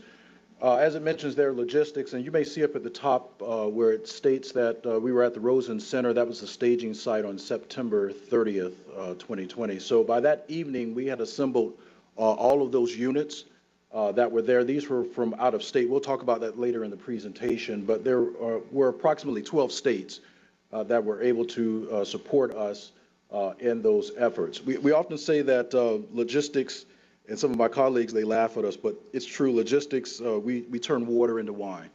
So we make things happen. We make the impossible possible in these circumstances. And so I know I speak on behalf of Linda that we work very closely together. We kind of share that. So the next slide, please. So as this mentions, 24/7 logistics, teamwork, workflow.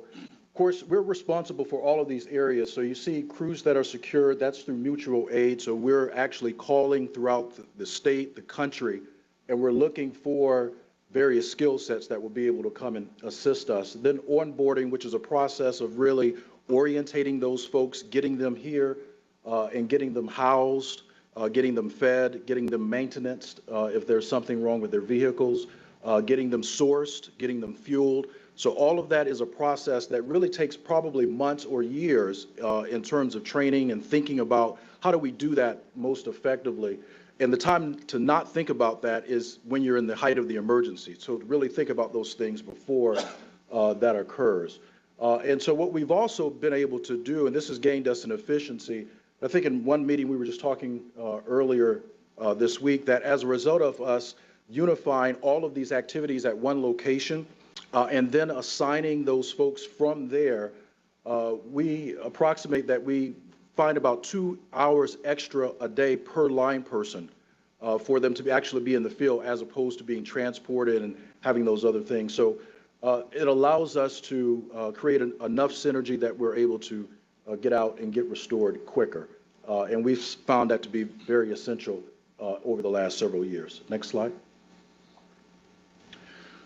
Now, these are just a snapshot of some of the statistics from the last event. Of course, we had 3,000 snacks, almost 7,000 individual meals. There were 1,380 pounds of laundry that were handled, almost 18,000 gallons of fuel, and over almost 35,000 electric distribution parts inventory. And that's all handled through logistics. And so what happens is that they get there, they We give them snacks, we get them out into the field as quickly as possible. We take care of all of their laundry issues, fuel, which is something that we're dealing with right now, that we have supply chain issues. So ensuring that we have enough fuel to be able to keep our units in the field, and of course, the inventory for the actual restoration itself. Next.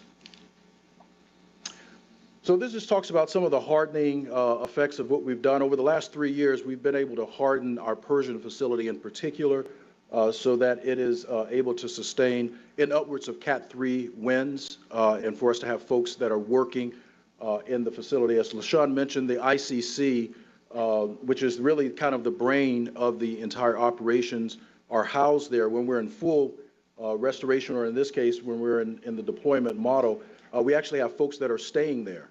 So we have to ensure that obviously they're going to be able to perform those duties. And so this just lists some of those areas that are taken in consideration. Next.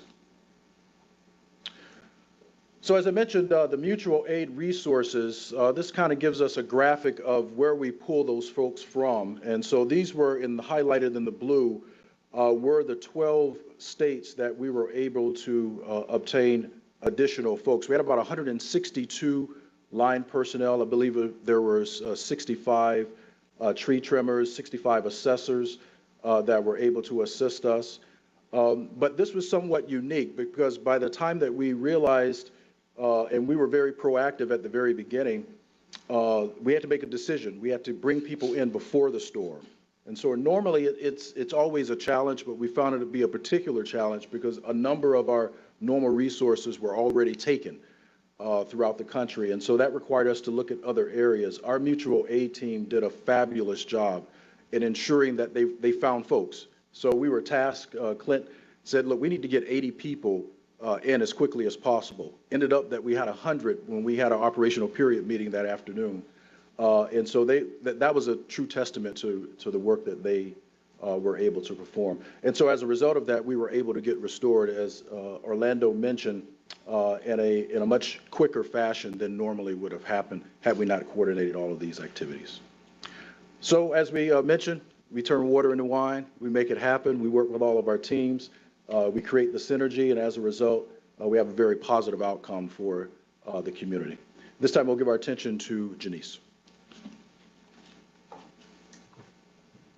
Thank you, Vince. I'm going to give you a quick recap of the PIO activities for Hurricane Ian. You can see here a press conference that featured Luz Avila. She is the Chief Public Information Officer in a storm incident, and I serve as the deputy. And it's a great partnership because it's really the key activities of the customer experience area and the key activities of the communications and marketing area that come together to ensure we're keeping all of our stakeholders informed, which is this slide. There's many different stakeholders, just like I talked about earlier. During a storm, they all want storm information in a different way that's important to them at that time in the right channel. So whether it's a city or county commissioner or an employee or a customer or a priority customer who maybe has customers on life survival equipment, we have a bunch of different groups of people that we are keeping informed. I tried to hit next slide, Francis. Thank you. So first, I want to talk a little bit about customer experience and the 24/7 contact center. Customer service reps are working around the clock in a storm, but prior to that, customer experience is ramping down services. Start-stop moves, we can't do them during a storm. They're suspending disconnects. There's a lot of blue sky activities that, just like operations is ramping down, customer service is ramping down, but gearing up to take outage calls, like operations is gearing up to restore power. During this storm, customer service handled 15,829 outage calls, 1,288 emails. They had to work with operations to create that flood procedure process, ensuring that they understood what to tell customers. I'll talk about that a little bit more later. And also a key focus for this area is the key accounts, talking to our priority customers, the hospitals, the nursing homes, as well as some of our key customers, such as Universal, Lockheed, ensuring that they have the information that they need. And new to this storm was we did maintain our billing processes to see how that would work, staying on through a storm. And we learned some lessons, and we'll do it again, but maybe with some tweaks. The next area I want to talk about is sorry, Francis. Oh, I'm really sorry. We can go, thank you. Communications and media by the numbers. This is a lot of numbers. I won't go into all of them, but media relations did hold 6 different press conferences with the city and the county. That reached over 100,000 people. Paid media, we changed all of our paid media channels to storm messaging. That reached 4 million plus paid impressions for that over TV, radio, billboards, and more. Also key in any storm is social media. Not only are we proactively posting messages to our customers, but we bring on additional staff to respond to customers either through comments or direct messages. We were on Facebook, Twitter, Nextdoor, YouTube, and my favorite new channel of Instagram. We were on and we got a lot of good feedback for what we were posting there this storm. And in the last section, you do see the 4 EOCs. Technically, they are part of the liaison office, which is not the PIO, but we work closely with them, and I wanted to make sure they got a nod during this presentation because they are staff. They're over at the cities and the counties, making sure they're there, providing a point of contact for them. We also used our alert system to send over 1.8 million alerts, whether they were proactive with ETR messaging or whether they were manual alert we were sending to our flooded customers. There was a lot of work happening through text and email and voice messages. And of course, we had customer emails. We did 5 different ones throughout the storm, and we were keeping our employees engaged through FYIs and text alerts as well. Next slide, Francis. Thank you. So a little bit more on the flooding procedures and the communications around that. We did have to create call handling procedures as well as a series of FAQs because customers, they didn't know, they've never been in this situation before, at least not at this scale, right? And so there were new procedures with cities and inspectors and that we had to work them through it and explain what to do. So we trained the reps on that and they were ready to handle calls. We also took all of that information and created a dedicated landing page, ouc.com/flood. That also explained the process to our customers and is where the alerts and different proactive communications were driving them. We did target these customers through Nextdoor as well. And really important to this storm was safety messaging. As those flood waters were getting higher and higher, we realized while we do talk about flooding during a storm, it's typically about a downline. And in this storm, we needed to talk about pad transformers. We needed to talk about flooding of your own electrical equipment if the water was reaching, the plugs. So we had to up that communication a little bit, and we will be using it again ahead of Nicole, this storm.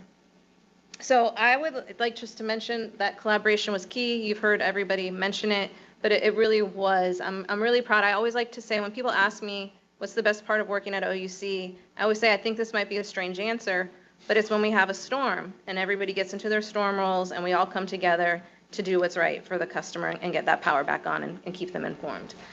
So I'm very proud of that. And then I'd like to wrap up with the video to show you. We use this right after the storm. It highlights all of the behind the scenes work that was happening and the visible work that you could see happening.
Clint, I'm handing it over to you. Thank you, Janice and Orlando and LaShawn and Vince. Great presentation. I'm just going to add one or two more words here and see if there's any comments by the commissioners. It's these kind of storms we get reminded of how important it is to take these hurricanes seriously. And this was the fourth deadliest storm in the state of Florida. And when you think about the last time we had something of this severe, it was nearly 100 years ago. 1926 was the last time that we had severity of deaths here in the state of Florida. So there's always a lot to be learned. It's always important to take these things seriously. You know, we've gotten a little spoiled with weather. I think, you know, I was at a conference and I talked about that, you know, I know some of you may think we're spoiled because we get weather indication. But I tell you what, we got a lot of people second guessing us when the thing turns this way or that way. How come you didn't do this or how come you didn't do that, right? And we've got utility partners that deal with earthquakes and tornadoes and they don't get a lot of warning. But there can't be a lot of second guessing when there's not a lot of warning either. And it's just, you know, the weather pattern, you just don't know where it's going to land. And so I'll share another interesting number. You know, you heard Orlando talk about the resources and over 400 plus resources on our system. There was over 44,000 line technicians in our state. It was significant. And you think about that, you know, think about those line techs and all those individuals coming from all those different states across the country and the coordination. And, you know, there are many folks in the room that have been around and remember 2004. And, I'm just amazed at how we've advanced, not just OUC, the industry. The industry has gotten better. But we're always looking for efficiency. Sometimes we get a little bit down on how the numbers are turning, but when you think about how much better we are since '04, it's nothing less than heroic. It's just, I'm so proud of the whole organization. I don't want to start naming folks because I'll get myself in trouble, but boy, the team did a phenomenal job. You know, I had a chance to go out and see some of our employees and see some of our customers, and a lot of folks excited about OUC, and a lot of customers have high expectations. So our job is never done. We will continue to try to be more efficient on the next go around. There's a lot to learn. So I'll stop there and see if the commissioners have any other comments, but I do have a couple other presentations. Sorry, go. I'm sorry, I have to leave. I have an urgent 4 o'clock that I got to be at. But I just want to say the 3 presentations were awesome. I mean, I'm very, very impressed and proud to be a commissioner, seeing what you guys do in the community, the response time, strategic planning, alignment. I mean, from a business perspective, with the measurements, a lot of people don't measure the plan as well as you guys have it documented. So I just wanted to give my commissioner comments real quick before. That's great. Thank you so much. That's great. Thank you. Phil, you mentioned to me some of the positive comments when you walk with the crews. Yes. From the actual customers. Yes, I mean, I went through one neighborhood and we hadn't even restored power yet, and I had someone giving me the OUC, like the YMCA, and they were giving me thumbs up, and I'm like, I'm pretty sure they're still down, right? And they were, but, I think they saw the hope and they saw the trucks, and, most people treat those line technicians, not just the OUC, all of them, like heroes, and they are heroes. They're so excited when they see us come around the corner. They know hope is there. But again, I mean, so many employees and so many mutual aid, and that's what I love about our industry is you make the phone call and people come. And when we have the opportunity to return the favor, it's no questions asked. We return the favor and go help others in need. So it's a great industry model, and it's great to help people restore their essential services.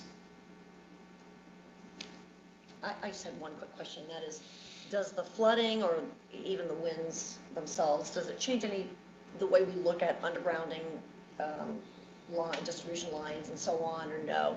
It's exactly the right thing to do. They were much better off underground. I'm going to go with yes on that. I'm looking at my team here, but it's been quite a while since we've had an impact such as this flooding. I think some folks have said a 1 in, how many years, Mayor? I 1 think in 1915 was the last time we had a storm of that water impact. It's a 1 in a 100-year event. Again, we had some very isolated issues with the underground system. When you have high winds, high water, the exposure is those wooden lines, the rear lot lines. We all love our trees in this community, and on most days, it's great. But those trees can come back and get you during the storms, and they can take a lot out in their path. So again, all things considered, we take the underground, where, you saw the statistics, 65% is underground, and, all new construction continues to go underground, and maybe with some FEMA dollars and some other storm hardening opportunities, we may go for some more and look at, more ways to storm harden or underground, but it is still the right way to go. Madam President. So I would just say I appreciate the collaboration and cooperation, because we had never had the situation where our inspectors had to be out for turning the electricity back on to houses that had water, halfway up their first floor. So I think it's so many of the different lakes, Cherokee, yes, Davis, Lancaster, Ivanhoe, all were out of their banks. And in Orlando, the worst of it was probably on the far east side. There was a condominium complex that the entire first floor, correct, was damaged, and they're not back in there. Ventura. Yeah, anybody. Yeah, near Ventura. Correct. So, but the collaboration, cooperation to be able to coordinate all of that activity was extremely important. And then just for the public, I'll note that I think Commissioner Lee and I were the last two people to get our electricity turned back on. So there's no favoritism in terms of being the mayor or a commissioner in that regard. That's true. No favoritism. I'll just go with that. I will echo the collaboration, Mayor, and just want to thank you and your team. I mean, everyone was on the phone. Again, there was a lot of creativity. This was a bit new. People were trying to figure out who has sort of authority and responsibility from a safety standpoint to say it's not safe to be in that building. And so, again, the teams figured it out, and I just want to acknowledge that and thank you, too, for that collaboration. Great, Commissioners, if you'll allow me, I do have a couple. We'll work to be brief. I'm going to ask Linda to come up, and she's going to, remind us of our strategic initiatives and remind us about our commitment to electrification, and then really just share one specific story and project with Lynx. And I see John's in the room, so good afternoon, John. And it's really a great story when we think about the partnership with the City of Orlando and Lynx and OUC, and we couldn't have done it without all of us. And I think what I continue to challenge the team and be proud of is, as OUC, we're going to do more than just provide electricity. We're going to partner with our customers. We're going to work to be creative.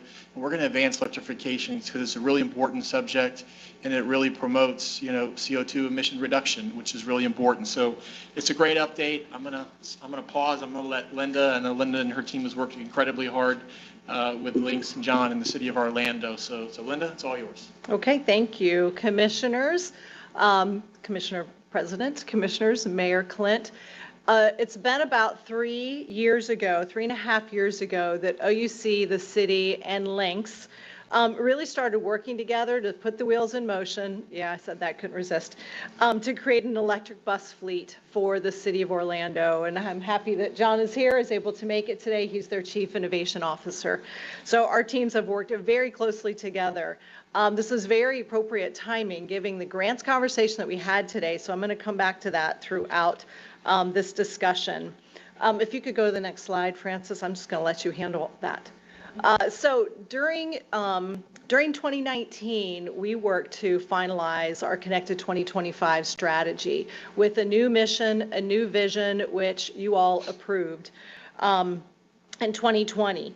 So we really adapted that mission and vision to ensure that OUC was going to stay at the forefront of technology and sustainability in order to keep our CO2 emissions goals. So if you go to the next slide, Francis. We take that commitment really seriously, as you know. So our net zero goal there is right in the middle, and we're on track already to achieve our 50% CO2 emissions reduction goal by 2030. And you can see our 4 primary large investments that we made, those commitments that we made as part of this plan. So the solar commitment, the $420 million solar commitment, which we are already well on our way to. The $90 million energy storage commitment to ensure that that solar is reliable when the sun is not shining and we have weather events like we were just talking about. The $30 million energy efficiency and conservation commitment, which portion of that is really geared towards low-income customers. And then, of course, what we're really here to talk about today, which is a $45 million, which is earmarked for transportation electrification, which only makes sense given that that sector is the largest emitter of CO2 emissions and is very critical to us achieving our CO2 emissions reduction goals. So if you could go to the next page, Francis.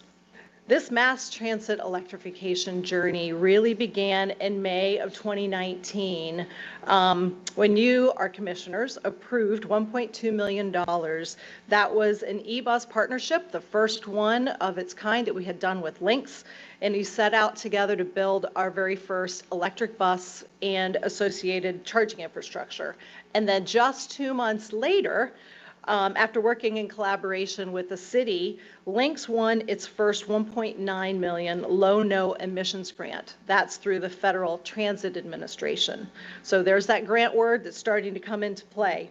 This enabled Lynx to purchase their an additional 7 zero-emission buses. Those were specifically for the limo downtown line, bringing that total to 8. So already we're at 8 zero-emission buses that are electrified. So then again, in the year 2020, Lynx was awarded funds through the low-no emission grant for 6 additional electric buses. That brought the total to 14. So that was the funding at that point complete for the entire limo downtown line. So the first e-bus, as you can see there, arrived in 2020. It was October of 2020. We had an unveiling, which was terrific, and the rest of those buses have been arriving. I think the last set is coming by March of 2023, actually. So Lynx and OUC have both together learned an awful lot about electric buses. In the meantime, as Lynx has received these, tested them, figured out how to operationalize them, we've worked closely with them as their electrification partner, serving as technical advisors when necessary. In the first year of operations alone, those buses have rolled 70,000 miles, and they have eliminated the release of 101 tons of CO2 emissions, which is really terrific. It's especially important if you realize that those bus routes go through some of the most economically disadvantaged neighborhoods in our service territory. So this really works to improve the air quality in those neighborhoods. So I'm going to go back to the timeline then. In August of this year, Governor DeSantis announced more than $68 million for 227 electric buses for Florida. That's part of the Volkswagen emissions settlement. And I'm happy to say that Lynx received $9 million of that settlement money.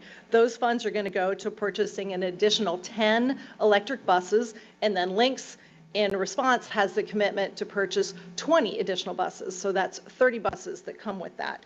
Those additional 20 buses are being funded through federal government programs. The Department of Transportation announced $42 million for Florida. That's part of $1.66 billion, which they've put to increase electric buses in the U.S. So Lynx will receive 16.1. I know I just said a lot of numbers there. The important one is 16.1. That's what Lynx has gotten to purchase those additional 20 electric buses. Those will be on fixed route, not the limo line. We've moved past that. And an additional 5 for their NeighborLink buses. So in case you're trying to keep track of all that math, what that means is Lynx is going to be putting 30 additional electric buses on fixed route lines, an additional 5 neighborhood Link buses. So congratulations to Lynx. It's really a tremendous achievement.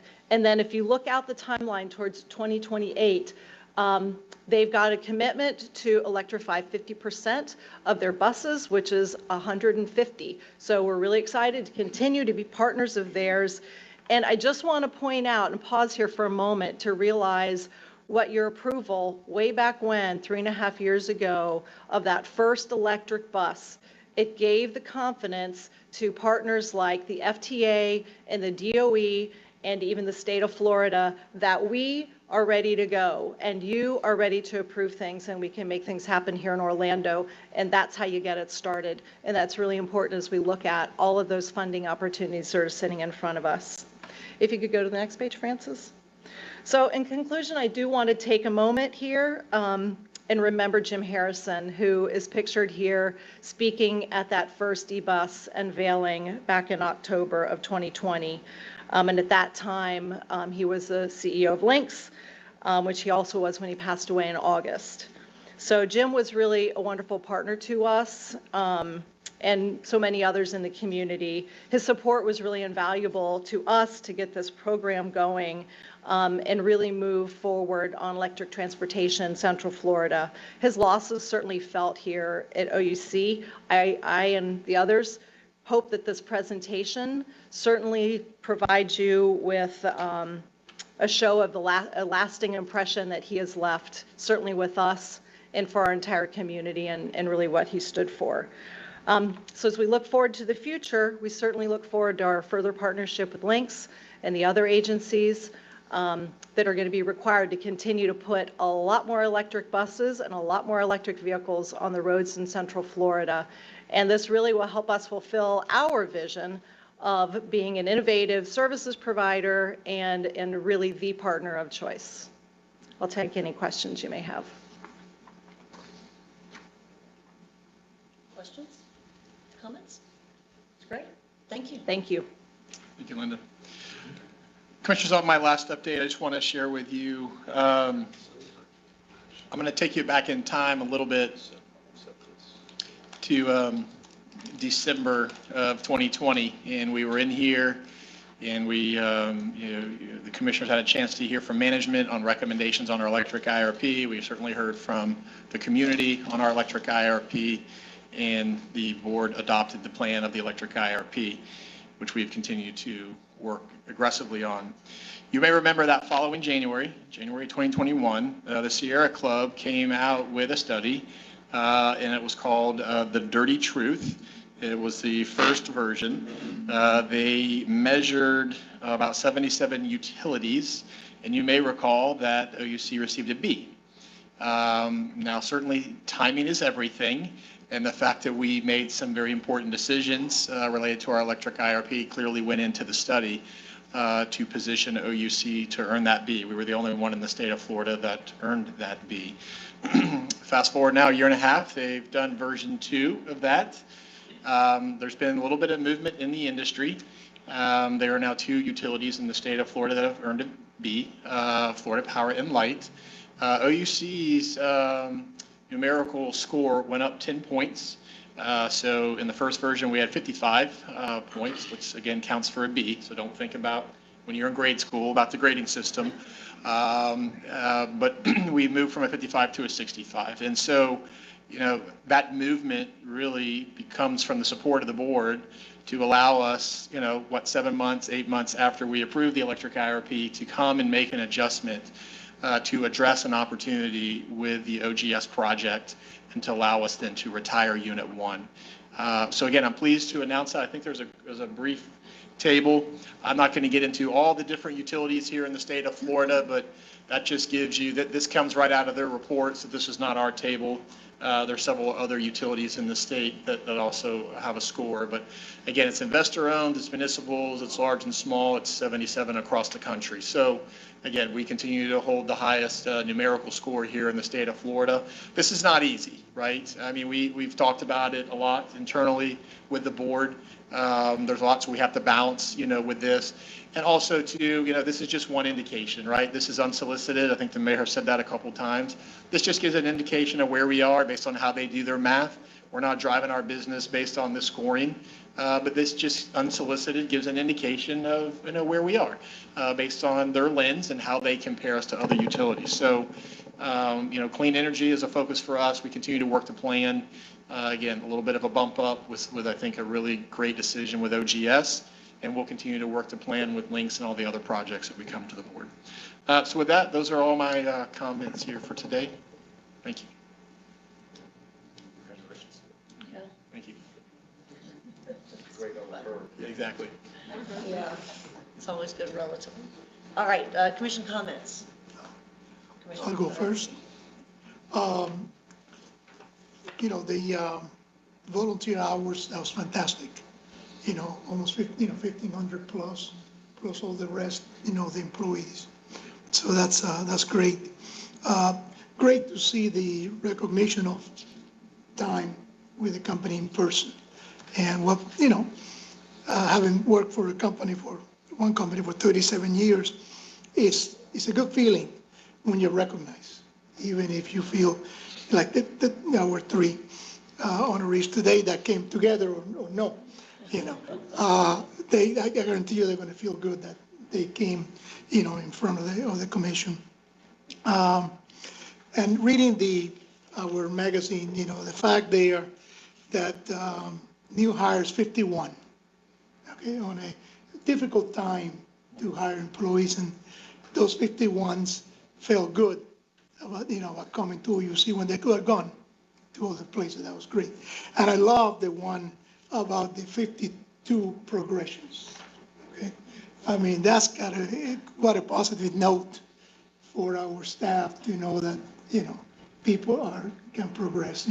I have never in my whole time that I read the thing had seen that many hires at one time or that many progressions. I mean, you could add a few of the newsletters together. So this is really fantastic. Let me see what else I have here on my notes. And Hurricane Ian, and Clint and I, had some discussions, and really all boils down to great planning and great execution. I mean, very, very positive job, well done. When you're a commissioner, you get a lot of phone calls or emails, and I'm one of those. And really, people feel good about what took place. I mean, that was, like I said, a job well done. That's all. Thank you. Commissioner Lee? Thank you very much, Madam President. Great meeting, great presentations today. And I, agree with everything Commissioner Calvet said. The hurricane was a very challenging situation. The organization did a great job, really a great job with that, with, top to bottom, everything they did to prepare for it, get us through it, and, get everybody restored, as best as we possibly could. And congratulations on the score as well.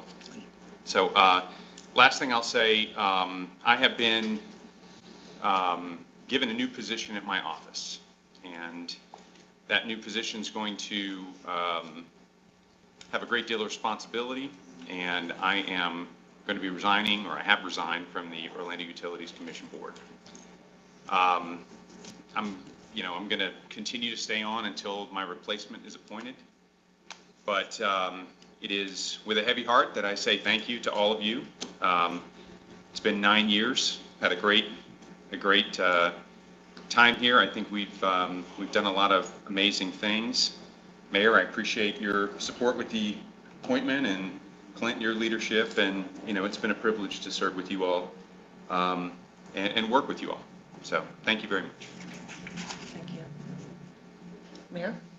So, Commissioner Lee, I thank you for your service on the board, your 9 years, and I understand professional responsibilities, but 9's longer than most people get to serve. 8's the standard, but I think actually all three of our current board members have that opportunity to serve more than 8 years, but thank you for the service that you provided to the board. The grant consulting money, like I said before, I think that'll be the best $165,000 we probably spend ever, because we get one grant and it's going to far exceed that, and I'm sure that we'll get more. Thank you for the update on Ian. I think communication during the storm is the most important thing that we can do, and for your customers, our customers, having an idea how long their power is going to be out is so critically important to them, because you're going to make a different decision if it's 24 hours or 48 hours, or if it's 5 or 6 days. So being able to provide our customers with that information, I think, is important, and we need to not discount a call. It doesn't look like it's going to be nearly as serious as Ian, but even a small hurricane storm can inflict some major damage. So I know you guys are prepared, we're prepared as well at the city. I even went and filled sandbags at our fleet facilities area, so if anybody needs sandbags, you can go over to Woods Avenue between 8 o'clock and 3 o'clock tomorrow for sandbags. You got 3 more hours to vote. If you haven't done that, elections, there's some really important issues that are on the ballot, especially on the back side, on the top right-hand area would be one you might focus on. And then congratulations, Madam President, on being renominated. Thank you for that. Thank you for that. Let's see. Thank you for the links update. I think it's fabulous. Again, there's this theme of what can we do to, if we're electrifying transportation, let's do it right and let's bring every single community along. I love that this program was really on the leading edge in communities that actually need to have cleaner air, and when you're riding on the buses, you don't want to be smelling the exhaust from those buses either. So I think it's a fabulous program all the way around, and I appreciated how you exactly teed it up. The reason to invest in certain things up front is so that you can capture a lot of investment from others down the road. I think it's a great example of just $1 here earns us $10 down the road, so it's great. On the Ian hurricane, thank you to everybody who participated. Really, and notwithstanding all the preparation and tabletop exercises you guys all do, but that response to the new situation of flooding and overnight trying to develop some new processes and responses to the community, I think that's fabulous, because that just shows how far ahead you are of the situations. You're actually able to create actually new materials and answers that quickly. So well done on that. And then I just want to say, Commissioner Lee, it's been nothing but a pleasure. I hope you'll stay with us for at least another month or so, but nothing but a pleasure to work with you here on this board. Thank you. And thank you. If there are no other comments or questions or anything else, the meeting's adjourned at 3:58 p.m. Thank you, guys. Thank you.